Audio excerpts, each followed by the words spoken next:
నమస్తే, welcome to జై హో సక్సెస్ మంత్ర. మరి ఇవాల్టి సక్సెస్ మంత్ర కార్యక్రమంలో కన్వర్జేషన్ ఎలా చేయాలి, ఈ కన్వర్జేషన్లో పాటించాల్సిన మెలకువలేంటి, ఈ వివరాలన్నీ మనం ఇవాల్టి జై హో సక్సెస్ మంత్రలో తెలుసుకుందాం. మనకు ఈ వివరాలు తెలియచేయడానికి corporate trainer and psychologist Ravikumar గారు మన స్టూడియోలో ఉన్నారు.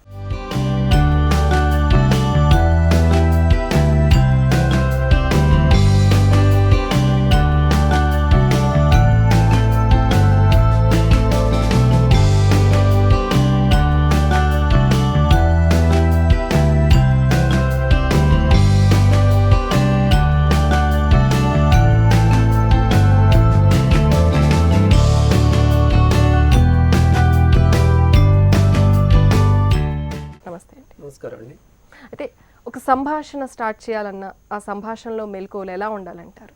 మనం ఏ సంభాషణ ప్రారంభించినా ఒక సంభాషణ అనేది ఒక పర్పస్ కోసం చేస్తాం. అంటే ఎదుటి వాళ్ళ నుంచి మనం పాజిటివ్ రెస్పాన్స్ ఆశించినప్పుడు కొన్ని జాగ్రత్తలు తీసుకోవాల్సిన అవసరం ఉంటుంది. ఎప్పుడైనా కూడా మనం ఏ సంభాషణ ప్రారంభించినా ఇందాక మీరు నవ్వినట్టుగా మొట్టమొదటి సంభాషణ ప్రారంభించేటప్పుడు చిరునవ్వుతోనే ప్రారంభించాలి. చిరునవ్వుతో ప్రారంభించిన తర్వాత ఒక పొగడ్తతోనో యు ఆర్ లుకింగ్ గుడ్, అలాగా ఒక పొగడ్తతో ఎప్పుడైతే ప్రారంభిస్తామో మనం ఒక పాజిటివ్ ఫీలింగ్ని ఎదుటి వాళ్ళలో కలగచేస్తున్నాం. మనం అంటే ఒక పాజిటివ్ ఫీలింగ్ని క్రియేట్ చేసుకోగలుగుతాం.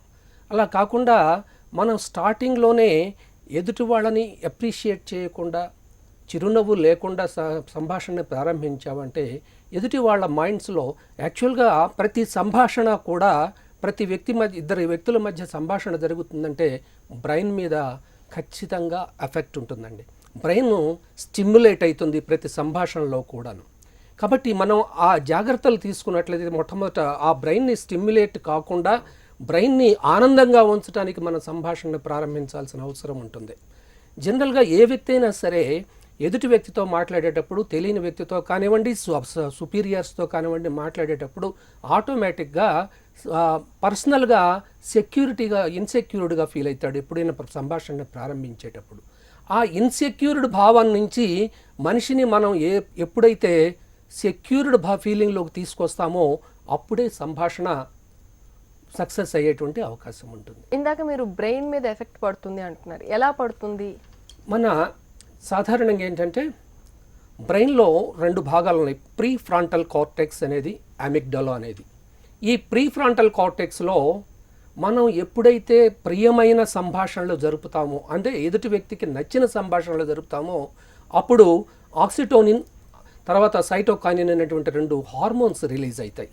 ఈ రిలీజ్ అయినటువంటి ఈ హార్మోన్స్ ఏంటంటే బాండింగు మరియు హ్యాపీనెస్ ఇచ్చేటువంటి హార్మోన్స్ ఇవి. కాబట్టి మనం ఈ బాండింగు లేకపోతే హ్యాపీనెస్ ఇచ్చేటువంటి హార్మోన్స్ని రిలీజ్ చేయాలంటే ఏ విధంగా మాట్లాడితే అవి రిలీజ్ అవుతాయి అనేది మనం చూడాలి. అదేవిధంగా ఎమిగ్డలా అనేది బ్రెయిన్లో ఈ చెవి వెనక భాగంలో ఉంటుంది ఎమిగ్డలా. ఎప్పుడైతే ఎమిగ్డలా స్టిమ్యులేట్ అవుతుందో, స్టిమ్యులేట్ ఎప్పుడైతుందంటే ఎమిగ్డలా ఇన్సెక్యూర్డ్ ఫీలింగ్ ఉన్నప్పుడే స్టిమ్యులేట్ అవుతుంది ఎమిగ్డలా. ఆ ఎమిగ్డలా కనుక స్టిమ్యులేట్ అయిందంటే కనుక ఆ సంభాషణ నాశనం అయ్యేటువంటి అవకాశం ఉంటుంది. సో ఈ ఎమిగ్డలా స్టిమ్యులేట్ అయినప్పుడు ఏమవుతుందంటే టెస్టోస్టెరాన్ అనేటువంటి హార్మోన్ రిలీజ్ అవుతుంది. ఈ టెస్టోస్టెరాన్ హార్మోన్ ఏంటంటే యాంగ్జైటీని పెంచుతుంది, దాంతో స్ట్రెస్ లెవెల్స్ పెరిగేటువంటి అవకాశం ఉంటుంది. అలాగే ఇంకో విషయం చెప్పండి, ఇప్పుడు సంభాషణ అన్నాక మనం ఒక పొగడ్తతో స్టార్ట్ చేస్తే బాగుంటుంది అన్నారు, కానీ ఈ పొగడ్తల ఎలా ఉండాలి, ఎంతవరకు ఉండాలి అంటారు? అది పొగడ్త అనేది నిజాయితీగా ఉండాలి, మొట్టమొదట రిలేటెడ్గా ఉండాలి. అలా కాకుండా మనం పొగడాలి గనక ఎదుటి వ్యక్తిని ఏదో పొగడాలి, లేకపోయినట్టయితే ఎదుటి వ్యక్తి నుంచి ఏదో ఆశించి మరీ పొగడ్తలు చేసినా కూడా అది వికటించేటువంటి ప్రమాదం ఉంటుంది. పొగడ్త అనేది రియాలిటీకి దగ్గరలో ఉండేటువంటి పొగడ్త చాలా అవసరం అండి. ఓకే, అలాగే ఒక పాజిటివ్ రిలేషన్షిప్, ఒక బాండింగ్ ఏర్పడాలన్నా కూడా ఈ పొగడ్తలు కావచ్చు, ఇవి ఎంతవరకు ప్లస్ అవుతాయి అంటారు? ఇద్దరి మధ్య బాండేజ్ ఏర్పడాలి అంటే ఒక కన్వర్జేషన్ సక్సెస్ఫుల్ కావాలంటే ఇద్దరు వ్యక్తుల మధ్య బాండేజ్ ఏర్పడినప్పుడు మాత్రమే కన్వర్జేషన్ సక్సెస్ అయ్యేటువంటి అవకాశం ఉంటుంది. ఏ వ్యక్తిని నుంచైనా మనం ఒక పని ఆశిస్తున్నామంటే ఆ పని ఆ వ్యక్తితో చేయించాలి అనుకున్నట్లయితే మనం ముందు ఆ వ్యక్తితో మనం రిలేషన్షిప్ ఏర్పరచుకోవాలి. రిలేషన్షిప్ ఏర్పరచుకోవాలి అంటే మనం కొన్ని నియమాల్ని పాటించాల్సి ఉంటుంది. మన కన్వర్జేషన్ నియమాలే మనం అనుకునే సంభాషణ నియమాలు అనుకుందాం. ఆ నియమాల్లో మొట్టమొదటి ఏంటంటే ఎప్పుడు నేను అనే పదం యూజ్ చేయకూడదు. ఈ నేను అనే పదం ఏం చేస్తుందంటే I or we can say it's I. This I, ఈ ఐ అనేటువంటి పదం ఏం చేస్తుందంటే దట్ యాక్ట్స్ ఆన్ ఎమెగ్డలా మీద పనిచేస్తుంది. ఎదుటి వ్యక్తికి ఇన్సెక్యూర్డ్ ఫీలింగ్ కలగజేస్తుంది. అంటే నేను అని ఎప్పుడైతే మనం మాట్లాడుతుంటామో, నా గురించి గొప్పగా చెప్పుకోవటం, నేను చేస్తున్నాను, I'm giving you command, I'm ordering you, ఇలాంటి వర్డ్స్ అన్నీ కూడా ఇన్సెక్యూర్డ్ ఫీలింగ్ కలగజేస్తాయి ఎదుటి వ్యక్తిలో. కాబట్టి దట్ ఈజ్ ఆ మాట ఎమిగ్డలా మీద పనిచేస్తుంది ఐ అనే పదం. కాబట్టి ఎప్పుడైనా కూడా వి అనే పదాన్ని యూజ్ చేసినట్లయితే వి అంటే సెక్యూర్డ్ ఫీలింగ్ కలగజేస్తుంది ఎదుటి వ్యక్తిలో. ఆ సెక్యూరిటీ ఫీలింగ్ కలిగినప్పుడు ఎదుటి వ్యక్తి మనతో సంభాషణ జరిపేటువంటి అవకాశం ఉంటుంది. అదేవిధంగా listening is very very important. ఈ లిజనింగ్లో ఎంపథెటిక్ లిజనింగ్ అనేది చాలా ఇంపార్టెంట్ అండి. ఎంపథెటిక్ లిజనింగ్ అంటే ఎదుటి వ్యక్తి చెబుతున్న మాటల్ని, ఇప్పుడు నేను మాట్లాడుతున్నాను, మీరు తల ఊపుతున్నారు, that is a positive gesture for me. మీరు తలకాయ కనుక ఊపనట్లయితే కనుక ఆటోమేటిక్గా మీరు వింటున్నారా లేదా అనే భావన నాలో కలిగేటువంటి అవకాశం ఉంటుంది. కాబట్టి ఆ విధంగా మాట్లాడుతున్న మాటలకి మన బాడీ లాంగ్వేజ్ కూడా సింక్రొనైజ్ కావాలి. తల ఊపటం ఒకటి, తర్వాత అతను మాట్లాడుతున్నప్పుడు ఓ అనేటువంటి మాట, అట్లా జరిగిందా, ఐఎమ్ సారీ ఫర్ దట్, అలాంటి మాటలను మనం ఎప్పుడైతే యూజ్ చేస్తున్నామో ఎదుటి వ్యక్తికి ఎక్కువ మాట్లాడే అవకాశం కలుగుతుంది.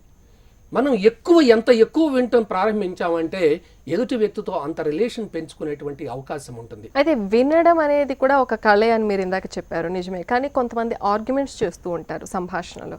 సో ఇప్పుడు ఎలా వ్యవహరించాలంటారు? ఆర్గ్యుమెంట్స్ అనేవి ఎప్పటికీ పనికిరావండి. ఆర్గ్యుమెంట్స్ అనేవి ఫ్రూట్స్ను కూడా ఇవ్వవు. ఈ ఆర్గ్యుమెంట్ల ద్వారా ఏమవుతుందంటే ఎదుటి వ్యక్తిలో కూడా డామినేటింగ్ అహం అనేటువంటి భావన ఏర్పడుతుంది. ఆర్గ్యుమెంట్ ఎవరైతే చేస్తూ ఉంటారో అతనిలో అహం ఎక్కువ ఉన్నప్పుడే ఆర్గ్యుమెంట్ పెంచేటువంటి అవకాశం, అంటే నా మాటే నెగ్గాలి అనేటువంటి భావన. ఇక్కడ కన్వర్జేషన్స్లో ఎప్పుడు ఒక వ్యక్తి మాట నెగ్గదు, ఇద్దరి యొక్క మాట కలిసి నెగ్గుతుంది, సక్సెస్ వైపు పయనింపజేస్తుంది. నా మాట నెగ్గాలి అని ఎప్పుడైతే మనిషి అనుకుంటాడో ఆ సంభాషణ సక్సెస్కి లీడ్ చేయదు. కాబట్టి ఎప్పుడైనా సరే ఆర్గ్యుమెంట్స్ని మనం అవాయిడ్ చేయడం చాలా మంచిది కన్వర్జేషన్స్లో. ఎదుటి పర్సన్ ఆర్గ్యుమెంట్ చేస్తూ ఉన్నప్పుడు కూడా దాన్ని కట్ చేయడం మంచిది అంటారు? ఖచ్చితంగా కట్ చేయాలి. ఐ రెస్పెక్ట్ యువర్ ఒపీనియన్, ఒక వర్డ్తో కట్ అయిపోతుంది. మీ యొక్క ఒపీనియన్కి గౌరవం ఇస్తాను, but my opinion is this, నా అభిప్రాయం ఇది, కానీ నా అభిప్రాయం ఇది అని చెప్పినట్లయితే కనుక ఆటోమేటిక్గా ఎదుటి వ్యక్తి కూడా గౌరవం ఇస్తున్నాను అని ఎప్పుడైతే అన్నాడో ఆ వ్యక్తి అంతటితో ఆ సంభాషణని ఆపేటువంటి అవకాశం ఉంటుంది. ఓకే. అలాగే ఒక కన్వర్జేషన్ విజయవంతం అవ్వాలి అంటే ఇంకా ఏమేమి జాగ్రత్తలు తీసుకోవాలంటారు? ఒక కన్వర్జేషన్ ఎప్పుడైనా సక్సెస్ కావాలంటే మొట్టమొదటి 2 పాయింట్లు చెప్పాను, బ్రెయిన్ మీద పనిచేస్తుంది. ఎప్పుడూ కూడా వి అనే పదాన్ని ఉపయోగించాలి. మనం కలిసి చేద్దాము. దీనిలో 3 లెవెల్స్ ఆఫ్ కన్వర్జేషన్స్ ఉన్నాయి. ఫస్ట్ లెవెల్లో కమ్ ఎట్ 8 o'clock. బాసు తన యొక్క సబార్డినేట్కి చెప్తున్నాడు 8 గంటలకు రా అని. అదే meet me at 8 o'clock tomorrow. This is second level of conversation. Third level of conversation is we shall meet at 8 o'clock tomorrow. ఇక్కడ we అనే పదం యూజ్ చేశాడు. ఎదుటి వ్యక్తికి అంత ఇంట్రెస్ట్ అనిపించదు, insecured found. Come at 8 o'clock అనేసరికి ఇన్సెక్యూర్డ్ ఫీలింగ్ ఏర్పడుతుంది. రెండో స్టేజ్ ఏంటంటే మీట్ మీ at 8 o'clock. ఈ మీట్ మీ at 8 o'clock అనేసరికి కొంత ఆ ఇన్సెక్యూర్డ్ భావన కొంచెం తగ్గేటువంటి అవకాశం ఉంటుంది. ఈ థర్డ్ లెవెల్కి వచ్చేసరికి ఏంటంటే తను బ్రెయిన్ మీద ఎఫెక్ట్ ఏంటంటే ప్రీ ఫ్రాంటల్ కార్టెక్స్ మీద ఏర్పడుతుంది. మనం కలుద్దాము అన్నాడంటే ఆ మనం అనే భావన ఆటోమేటిక్గా హ్యాపీ ఎంజైమ్స్, సెరటోనిన్, తర్వాత బాండింగ్ హార్మోను రెండూ కలిసి వ్యక్తిని ఆనందింపజేసేటువంటి అవకాశం ఉంటుంది. అలాగనే కన్వర్జేషన్స్లో ఎప్పుడూ కూడా క్రిటిసిజం అనేది ఉండకూడదు. ఎదుటి వ్యక్తిని మనం తప్పు చేసినా కూడా దాన్ని పొలైట్ వేలో మనం ప్రజెంట్ చేయాలి. కానీ మనం క్రిటిసిజం ఎప్పుడైతే ప్రారంభిస్తామో ఎదుటి వ్యక్తికి ఇన్సెక్యూర్డ్ ఫీలింగ్ కలుగుతుంది. ఇన్సెక్యూర్డ్ ఫీలింగ్ ఏమవుతుందంటే ఎమిగ్డలా మీద పనిచేసి ఎమిగ్డలా ఏమవుతుందంటే స్ట్రెస్ హార్మోన్స్ని రిలీజ్ చేస్తుంది. ఎప్పుడైతే ఈ స్ట్రెస్ హార్మోన్స్ రిలీజ్ ఎక్కువ అవుతాయో ఆటోమేటిక్గా ప్రీ ఫ్రాంటల్ కార్టెక్స్ పనిచేయటం ఆగిపోతుంది. దాంతో ఏంటంటే ఈ బాండింగ్, హ్యాపీనెస్ అనేది పోతాయి. ఎప్పుడైతే ఈ ఎమిగ్డలా పనిచేస్తుందో హార్మోన్స్ ఏంటంటే టెస్టోస్టెరాన్ హార్మోన్ బాగా రిలీజ్ అవుతుంది. తద్వారా ఏమవుతుందంటే యాంగ్జైటీ పెరుగుతుంది, స్ట్రెస్ లెవెల్స్ పెరుగుతాయి. ఎదుటి వాళ్ళలో ఆ ట్రస్ట్ని మనం క్రియేట్ చేయగలిగినప్పుడు ఆటోమేటిక్గా ఏంటంటే కన్వర్జేషన్ ఫ్రూట్ఫుల్గా ఉంటుంది, మనం ఆశించిన ఫలితాన్ని పొందేటువంటి అవకాశము ఉంటుంది.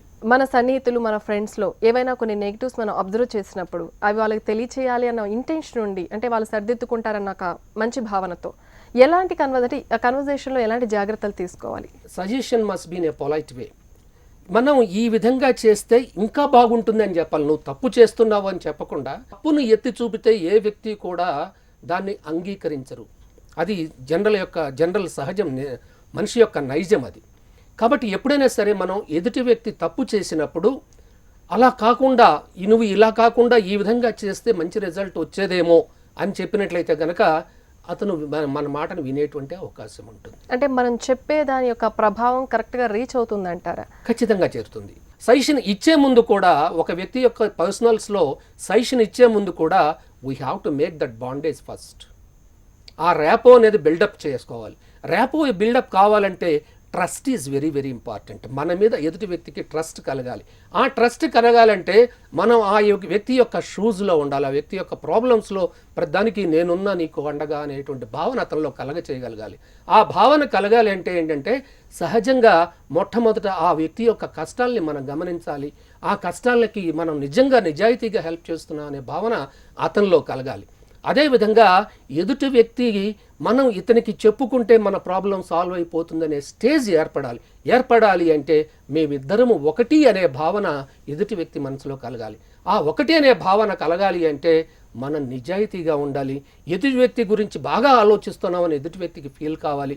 ఏ పని చేస్తున్నా కూడా ఎదుటి వ్యక్తి గురించి మనం హార్ట్తో పనిచేయాలి, హార్ట్తో సహాయం చేయాలి. అంతేగాని మనం ఏదో చెయ్యాలి, అతని నుంచి ఏదో ఆశించి ఆ మినిట్ గడుపుకోవటం కోసం చేస్తున్నామనే భావన అతనిలో కలగనప్పుడు yes he is my good friend అనేటువంటి భావన కలిగిందంటే ఆటోమేటిక్గా ఆ రిలేషన్షిప్ మనతో ఏర్పరచుకుంటాడు. రిలేషన్షిప్ మనతో ఏర్పరచుకుంటా ఆ ట్రస్ట్ ద్వారా ఖచ్చితంగా మనం ఏం చెప్పినా వినేటువంటి అవకాశం ఉంటుంది. అలాగే మన డే లైఫ్లో మనం డిఫరెంట్ మూడ్స్ని క్యారీ చేస్తూ ఉంటాం. సో అలాంటి టైంలో కన్వర్జేషన్స్ చేయాల్సి వచ్చినప్పుడు మన మూడ్ని కంట్రోల్ చేసుకుంటూ కన్వర్జేషన్లో పార్టిసిపేట్ చేయాలి అంటే మైండ్ ప్రిపరేషన్ ఎంతవరకు ఉండాలంటే? మనం ఏదైనా కూడా పాజిటివ్ వేలో తీసుకోవటం ఇంపార్టెంట్. మీరు చెప్పింది కరెక్ట్. చాలాసార్లు మూడ్ అవుట్ అయి ఉంటాం. మూడ్ అవుట్ అయినప్పుడు మనకి ఏది ఇష్టమో ఆ ఇష్టమైన పని కాసేపు చేసినట్లయితే ప్రీఫ్రాంటల్ కార్టెక్స్ ఆటోమేటిక్గా స్టిమ్యులేట్ అవుతుంది. అందువల్ల సంభాషణ జరిపే ముందే మనకి ఇష్టమైన సన్నివేశాన్ని ఊహించుకోవటమో, మన మనసులో మనకి ఇష్టమైనటువంటి వ్యక్తుల గురించి ఆలోచించటమో చేసామంటే ఆటోమేటిక్గా మన మూడ్ చేంజ్ అయ్యే అవకాశం ఉంటుంది. మన బ్రెయిన్ స్టిమ్యులేట్ అవుతుంది, ప్రీఫ్రాంటల్ కార్టెక్స్ స్టిమ్యులేట్ అవుతుంది. హ్యాపీనెస్ అండ్ బాండేజీ హార్మోన్స్ రిలీజ్ ఎప్పుడైతే ఎదుటివాడితో మంచి సంభాషణ జరిపేటువంటి అవకాశం ఉంటుంది. కానీ ఇది అన్ని సందర్భాల్లో ఎంత చేసినా కూడా ఏదో ఒక సిచ్యువేషన్లో ఏదో ఒక టైంలో అతని ఎంత పాజిటివ్గా ఉన్నా అతను డిప్రెస్ అవ్వచ్చు. ఇది అంటే ఆ టైంలో ఎలా హ్యాండిల్ చేయాలంటారు? ప్రతిసారి నేను ఇట్లా తగ్గుతున్నానే అన్న ఫీలింగ్ని ఎలా హ్యాండిల్ చేయాలంటారు? అంటే జనరల్గా ఎప్పుడైతే మన మీద ట్రస్ట్ ఏర్పడుతుందో ఆటోమేటిక్గా ఎదుటి వ్యక్తులు మన మీద ట్రస్ట్ ఉన్నా కూడా ఆ మినిట్లో స్ట్రెస్ లెవెల్స్ ఎక్కువగా ఉండటం వల్ల, ఆ మినిట్లో ఈ టెస్టోస్టెరాన్ హార్మోన్ ఎక్కువగా వర్క్ చేయటం వల్ల అతనికి మన మీద నెగిటివ్గా ఉండేటువంటి అభిప్రాయం ఏర్పడేటువంటి అవకాశం ఉంటుంది.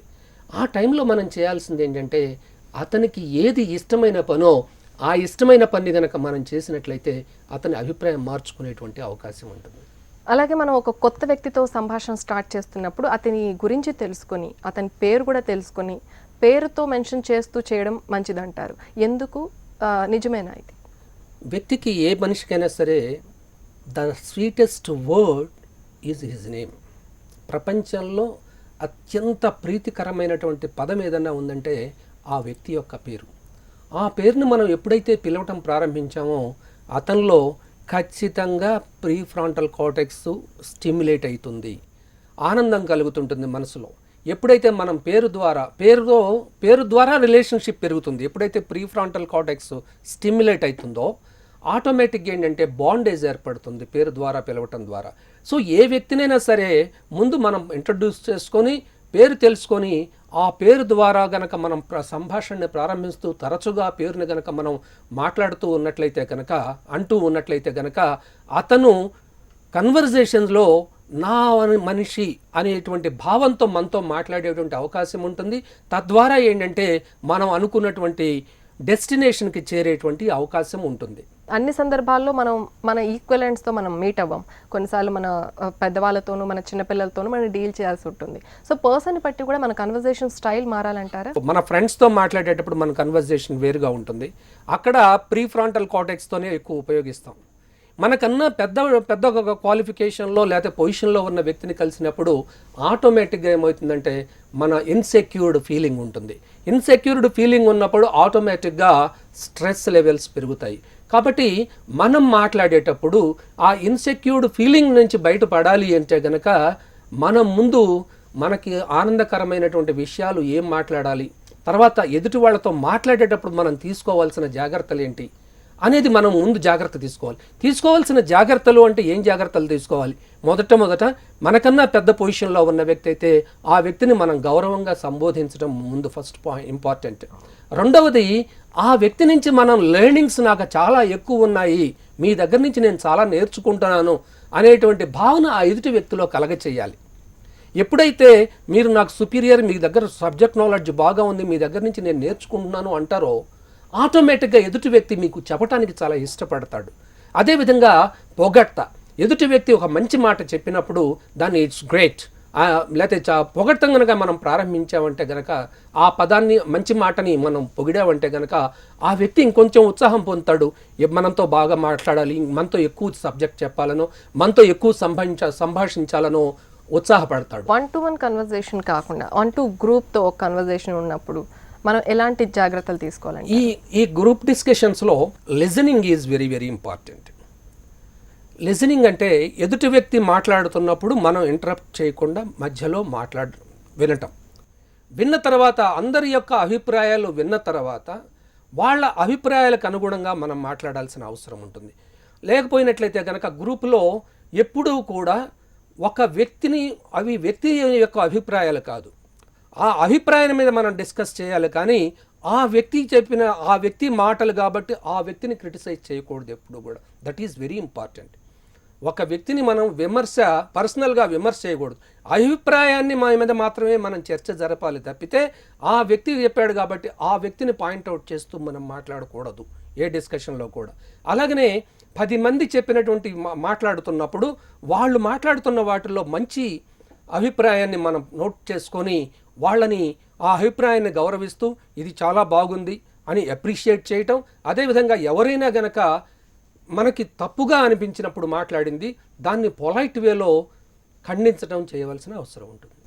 అన్ని సమయాల్లో కూడా ఒక గ్రూప్ కన్వర్జేషన్ కావచ్చు, మామూలు కన్వర్జేషన్ అన్ని సందర్భాల్లో మనం నెగ్గకపోవచ్చు. బట్ మన గ్రోత్ రేట్ని మనం ఎలా అబ్జర్వ్ చేసుకోవాలంటారు ఈ కన్వర్జేషన్స్లో గ్రోత్ రేట్ అబ్జర్వ్ చేసుకోవటం అంటే ఎదుటి వ్యక్తితో మనం సంభాషిస్తున్నప్పుడు ఆ వ్యక్తిని మన పాయింట్ ఆఫ్ వ్యూలో ఎన్నిసార్లు ఎస్ అనిపించగలిగాం. మనని ఒకసారి అంగీకరించిన తర్వాత రెండవసారి మనకి నో అని చెప్పలేడు. కాబట్టి ఎదుటి వాళ్ళ చేత ఎస్ అనిపించడం చాలా ఇంపార్టెంట్. ఇమ్మీడియట్గా మనం చెప్పిన దానికి అవునా అని అడిగితే అవును అంటారు ఎదుటి వాళ్ళు. అందువల్ల ఎప్పుడైనా సరే మనం ఒక పాయింట్ చెప్పి అవును కదూ అంటే అవును అంటారు. సో ఆ ఎస్ అనేటువంటి మాటల్ని ఇమ్మీడియట్గా అనిపించడం అనేది చాలా ఇంపార్టెంట్ కన్వర్జేషన్లో. ఎస్, మీరు అన్నట్లు పొలిటీషియన్స్కే కాదు, మామూలు పీపుల్కి కూడా వాళ్ళ కన్వర్జేషన్ స్టార్ట్ చేయాలంటే ఒకలాంటి ఫీర్ ఉంటుంది. చాలామంది అసలు కన్వర్జేషన్ స్టార్ట్ చేయకుండానే వెనకబడి వెళ్ళిపోతూ ఉంటారు. సో ఈ ఫియర్ని అధిగమించడానికి ఏమైనా సెషన్స్ అవసరం అంటారా స్కూల్ డేస్ నుంచి? చాలా అవసరం అండి. ముఖ్యంగా మనం ఈ రోజున విద్యా వ్యవస్థలోనే ఈ విషయంలో ఏంటంటే విద్యా వ్యవస్థ ప్రముఖ పాత్ర వహించాల్సిన అవసరం ఉంది. పూర్వకాలం నేను చదువుకునే రోజుల్లో మోరల్ క్లాసెస్ అనే క్లాసెస్ జరుగుతుండేవి. ఈ టాపిక్స్ అన్నీ కూడా ఈ పర్సనాలిటీ డెవలప్మెంట్ టాపిక్స్ అన్నీ కూడా ఆ మోరల్ క్లాసులోనే బోధిస్తూ ఉండేవాళ్ళు. కానీ ప్రస్తుతం విద్యా వ్యవస్థ ఏ విధంగా అయిందంటే ఓన్లీ సబ్జెక్ట్కే లిమిట్ అయిపోతున్నారు. ఈ మోరల్ క్లాసెస్ కానివ్వండి, పర్సనాలిటీ డెవలప్మెంట్ క్లాసెస్ కానివ్వండి, కరికులంలో లేకపోవటం అనేది చాలా పిల్లలు ఈ రోజున ఆ స్థితిలో ఉద్యోగాలు పొందకుండా లేకపోతే సమాజంలో ఉన్నతమైన స్థితికి రాకుండా ఉండటానికి కారణం ఏంటంటే ఈ personality development or the moral classes వాళ్ళ అకాడమిక్స్లో లేకపోవడమే. కాబట్టి తల్లిదండ్రులైనా సరే ఖచ్చితంగా పిల్లలకి చిన్నప్పటి నుంచి కూడా మోరల్ క్లాసెస్, రామాయణ భారతాలు, లేకపోతే బైబిల్, ఖురాన్ వీటిని పిల్లలకి బోధించాల్సిన అవసరం ఉంది. వాల్మీకి రామాయణంలో ఒక కాండంలో how to speak on the dais, వేదిక మీద మాట్లాడటం ఎలా, సంభాషించటం ఎలాగా, ఎదుటి వ్యక్తితో సంభాషించడం ఎలాగా అనేటువంటి టాపిక్ ఉన్నది. సో ఈ మన పురాణాలను బోధించినట్లయితే కనుక ఇంటి దగ్గర తల్లిదండ్రులు చిన్నప్పటి నుంచే వ్యక్తి యొక్క నడవడిక బాగుంటుంది. సమాజంలో తమ సంభాషణల ద్వారా, మంచి మృదువైన సంభాషణల ద్వారా సమాజంలో వాళ్ళు సక్సెస్ పొందేటువంటి అవకాశం ఉంటుంది. అలాగే మన వైపు తప్పు ఉంటే దాన్ని యాక్సెప్ట్ చేయడం కూడా కన్వర్జేషన్ చాలా ఇంపార్టెంట్ అంటారు. How important it is? Yes, మనం ఎప్పుడైనా సరే తప్పు మాట్లాడినా, తప్పు చేసినా ఎదుటి వ్యక్తికి మనం ఎస్ నేను తప్పు చేశాను, I'm very sorry for that అని ఎప్పుడైతే మనం చెబుతామో ఆటోమేటిక్గా ఎదుటి వ్యక్తిలో ఆ పాజిటివ్ ఫీలింగ్ ఏర్పడేటువంటి అవకాశం ఉంటుంది. అలా కాకుండా నేను తప్పు చేయలేదని ఆర్గ్యుమెంట్లోకి వెళ్ళామంటే కనుక ఎదుటివాడికి ఇంకొంచెము నిన్ను ఎలాగైనా తప్పు చేశాడు అనిపించాలని చెప్పేసి ఆ కన్వర్జేషన్ని పెంచేటువంటి అవకాశం ఉంటుంది. కన్వర్జేషన్ మొత్తము కూడా డిస్ట్రాక్ట్ అయ్యేటువంటి అవకాశం ఉంటుంది, వేరే మార్గంలో పయనించే అవకాశం ఉంటుంది. సంభాషణ చివరికి ఫ్రూట్ఫుల్ రిజల్ట్ వచ్చేటువంటి అవకాశం ఉండదు. అండ్ వన్ మోర్ థింగ్, మన బాడీ లాంగ్వేజ్ ఏ విధంగా ఉండాలంటారు ఈ కన్వర్జేషన్ టైంలో? బాడీ లాంగ్వేజ్ ఖచ్చితంగా కన్వర్జేషన్స్లో ఎట్లాగంటే ఎదుటి వ్యక్తి బాడీ లాంగ్వేజ్కి అనుగుణంగా మన బాడీ లాంగ్వేజ్ ఉండాలి. ఎదుటి వ్యక్తి నవ్వుతూ ఉన్నప్పుడు మన ముఖం సీరియస్గా పెట్టుకొని కూర్చున్నట్లయితే కనుక ఎదుటి వ్యక్తికి మాట్లాడే అవకాశం కలగదు, మాట్లాడడానికి ఇష్టం కలగదు. కాబట్టి ఎదుటి వ్యక్తి బాధపడుతున్నప్పుడు మన ముఖంలో బాధ కలపడాలి.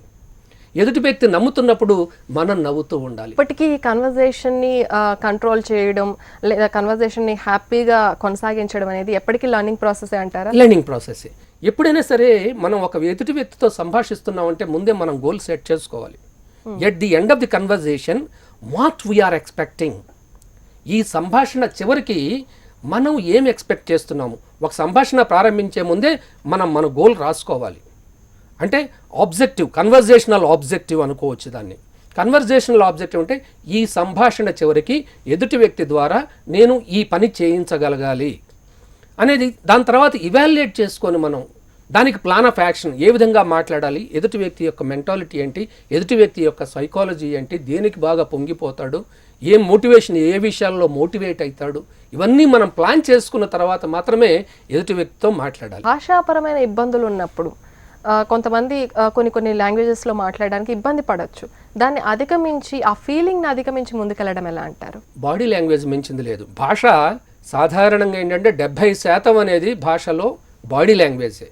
ఆ 23% మాత్రమే లాంగ్వేజ్ ఉపయోగపడుతుంది. కాబట్టి ఎక్కడైతే మనకి లాంగ్వేజ్ రాదో అక్కడ మన చిరునవ్వు ఖచ్చితంగా మంచి అస్త్రంలాగా పనిచేస్తుంది. అదేవిధంగా మన బాడీ లాంగ్వేజ్ కూడా ఎదుటి వ్యక్తి యొక్క బాడీ లాంగ్వేజ్కి అనుగుణంగా మన బాడీ లాంగ్వేజ్ ఉన్నట్లయితే కనుక దాన్ని అధిగమించేటువంటి అవకాశం ఉంటుంది. మా హెచ్ఎంటీవీ వ్యూవర్స్ కోసం మీ సజెషన్స్? కన్వర్జేషన్ స్కిల్ అనేది, అది ఇంటెలిజెన్స్ అనేది చాలా ప్రతి ఒక్క వ్యక్తి యొక్క జీవితంలో చాలా ఇంపార్టెంట్. మనం కుటుంబ సభ్యులతో మాట్లాడుతున్నాం, కుటుంబ సభ్యులతో కన్వర్జేషన్స్ని మనం రప్చర్ చేసుకుంటూ ఉన్నాం. అదేవిధంగా బిజినెస్లో కూడా అనేక సంభాషణలు జరుపుతూ ఉంటాం. అలాగనే సమాజంలో అనేక సంభాషణలు జరుగుతూ ఉంటాం. ఏ సంభాషణలో అయినా సరే మనం జాగ్రత్తగా మాట్లాడినట్లయితే కనుక ఆ సంభాషణ చివరి తర్వాత, ఆ కన్వర్జేషన్ చివరి తర్వాత మంచి ఫ్రూట్స్ అందుకునేటువంటి అవకాశం ఉంటుంది. మనం కన్వర్జేషన్లో మనం రూడ్గా ప్రవర్తించినా, ఎదుటి వ్యక్తి యొక్క భావాలని మనం గాయపరిచినా కూడా చివరికి మన మీద నెగిటివ్ అభిప్రాయం ఏర్పడేటువంటి అవకాశం ఉంటుంది. అదేవిధంగా మనం ఆశించిన ఫలితాలు వచ్చేటువంటి అవకాశం ఉండదు. కాబట్టి ఎప్పుడైనా సరే సంభాషణని మనం బ్రెయిన్తో ముడిపెట్టుకొని జాగ్రత్తగా ఆలోచించుకుంటూ ఎదుటి వ్యక్తితో మాట్లాడినట్లయితే కనుక జీవితంలో సక్సెస్ పొందేటువంటి అవకాశం ఉంటుంది. ఇవాళ జైహో సక్సెస్ మంత్రకు వచ్చి మా కన్వర్జేషన్ గురించి చాలా వివరాలు తెలియజేశారు. థ్యాంక్ యూ సో మచ్ అండి. మాకు ఈ అవకాశాన్ని కలుగజేసినందుకు, అదేవిధంగా అందరితో సంభాషించేందుకు నాకు అవకాశాన్ని కలుగజేసిన మీ టీవీ వారికి ధన్యవాదాలు. Thank you madam. Thank you.